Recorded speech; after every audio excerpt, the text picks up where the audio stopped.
talks about, in Genesis and Exodus, talks about the children of Israel going down to Egypt, and they were then led into captivity by a Pharaoh. They lived according to the Bible, they lived in Egypt for about 240 years. And before now, the Pharaoh who took them into captivity came. When they went down to Egypt, the Pharaoh who was there, who Joseph was he was his prime minister. When Joseph first went to Egypt and became prime minister, the Pharaoh was black. He was a Luo. That was our ancestor. There had been a dynasty of Luo pharaohs for a long period. This part of history has been hidden by the Caucasian race and by the Arabs because they do not want to imagine that that level of intellect and knowledge of the stars and the sun system and the original Egyptian religion, sophisticated as it is, was created by black people. So we actually come from the bloodline of those pharaohs. Even the priesthood, as it was set up, and the belief system and the worship of the dead was set up by our primitive, first primordial ancestors. When the Pharaoh who put the Israelis into captivity came from Persia. He was actually of Arabic origin. He was not a black Pharaoh. So this slavery thing... Israel got caught up. The slavery was not the black man. It was the Persians. Yeah, there was a change. There was a change in pharaonic rule, and the black pharaohs and all that were part of them moved down to southern Egypt. Okay. When they came to southern Egypt, every time they were being pushed, there was war, there was fratricide, there was all these things happening. They had built pyramids all along the Nile at strategic positions according to the sun worship and the time of the year.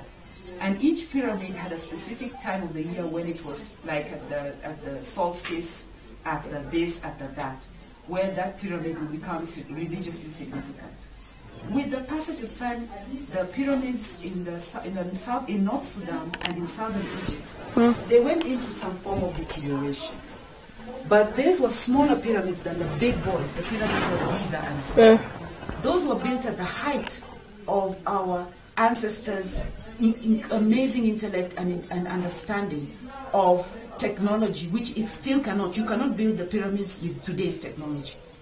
Those pyramids were built by blacks, not whites. So as they went down, and they kept on being pushed downwards by those who were ruling Egypt, and the various wars that used to take place. You can read the Bible, in the book of Kings, you get some very good history. It may not be accurate, but it's pretty close. They settled in Bahr el Ghazal. Now Bahr el Ghazal has a parallel in Luo. It actually has it has a Luo name, which I remember hearing Raila one time referring to it.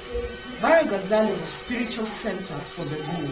That if you even go there now, there's a depth of spiritual worship that the Sudanese have around Bahr el Ghazal, which has been destroyed by the Arabs coming into northern Sudan. The Luos are warrior kings, and they must always be led by a prophet. You cannot rule the Luo if you do not have the spirit of divination. You cannot rule the Luo if you do not carry the prophetic. All the Luo's leaders, from the time when they started moving south, have always been both a king and a prophet. So my question is, though, I've heard the story where it's usually they actually separate the two, because there's a prophet who helps the king. Yes. There's a separate person who does the prophetic work, that works with the gods and doing this and doing that. Okay. Was it that way, or was it just... Once they coalesced after being cast out of Egypt, and there is a story that goes, in which I've heard from the Israelis, they say that some of our ancestors actually went with them into Israel, running from Pharaoh. And so they've always said that you people belong to the house of Ephraim. And we asked them why. Because they say Joseph's wife was a black woman. If she was black, and we know the blacks were there, our ancient ancestors. Joseph's wife, Joseph had two sons, Ephraim and Manasseh.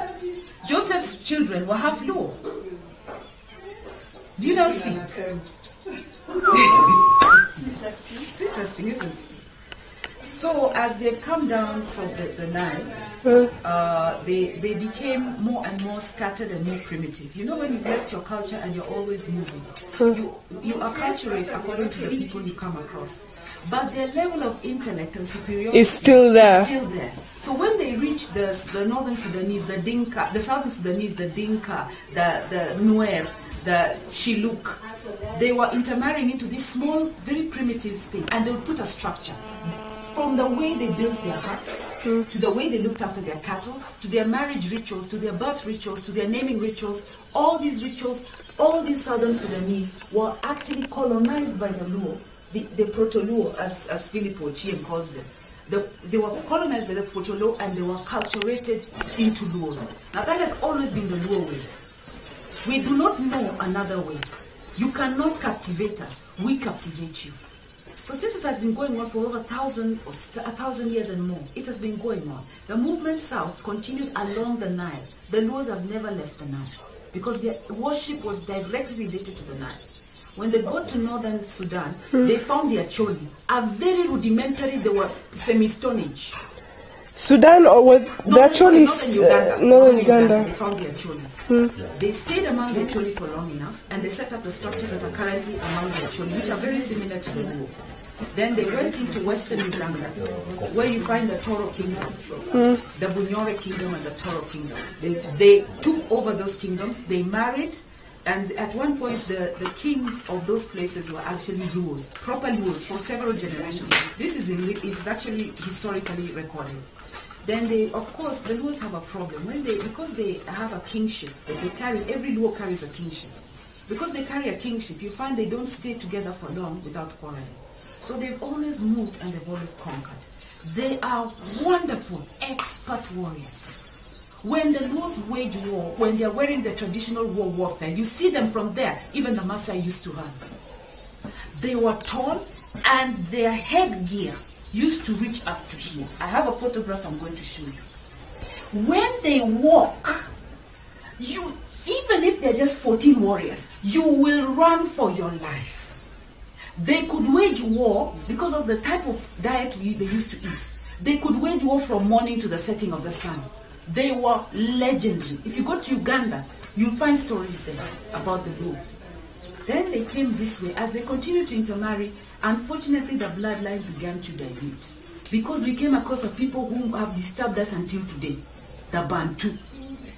When we began to intermarry these people, our bloodline started to weaken.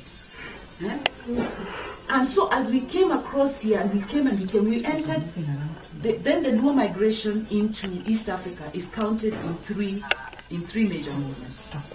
Who's that?